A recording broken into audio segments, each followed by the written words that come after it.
Tahimik ang gabi, walang umiimik sa pagitan namin. Lihim na nananahimik, makapal na papel, tila tanikala. Bawat pahina'y may baong sumpa, may pulang babala sa bawat salita. Kapag binuksan mo, wala nang pag-asa. Ngunit ang puso'y sabik sa katotohanan. Kahit ang kapalit ay sariling buhay, bangungot na hindi dapat buksan.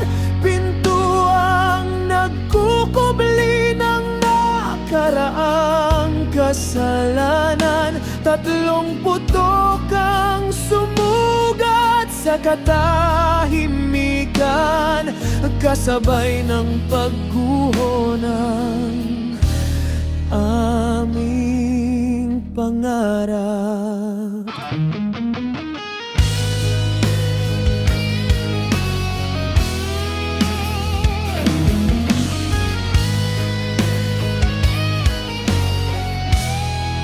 Biglang kumalabog ang lumang pintuan.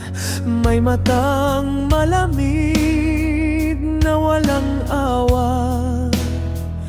Ang tungkod ay napalitan ng bakal, at bawat titig ay naghahatid ng wakas. Ngunit sa dulo ng walang hanggang gabi, may tinig na marahang tumatawag muli. Hindi bala ang unang bumungad, kundi malamig na bimpo sa aking noo. Mangungot na hindi dapat buksan. Akala ko'y katapusan ng aking daan.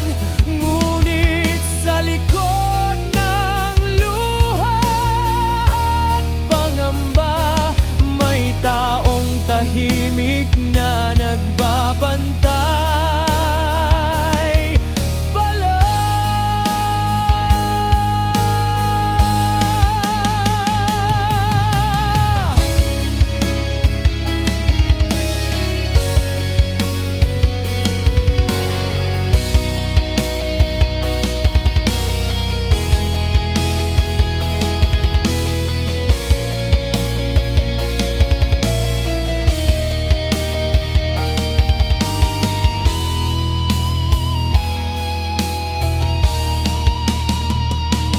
Panaginip lang ba ang lahat ng iyon, o anino ng bukas na darating ngayon?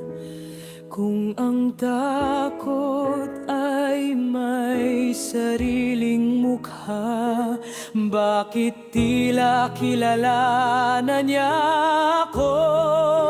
Bangungot na hindi dapat buksan, ngunit siya ring nagturo ng katotohanan, na ang tunay na takot ay hindi kamatayan, kundi ang mawalan ng taong handang samahan.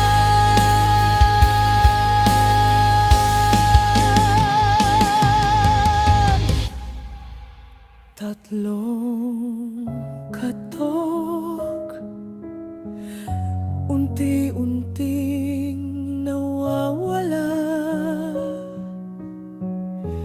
Ngunit ang tanong,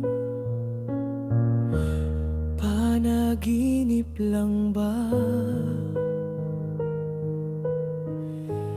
O nagsisimula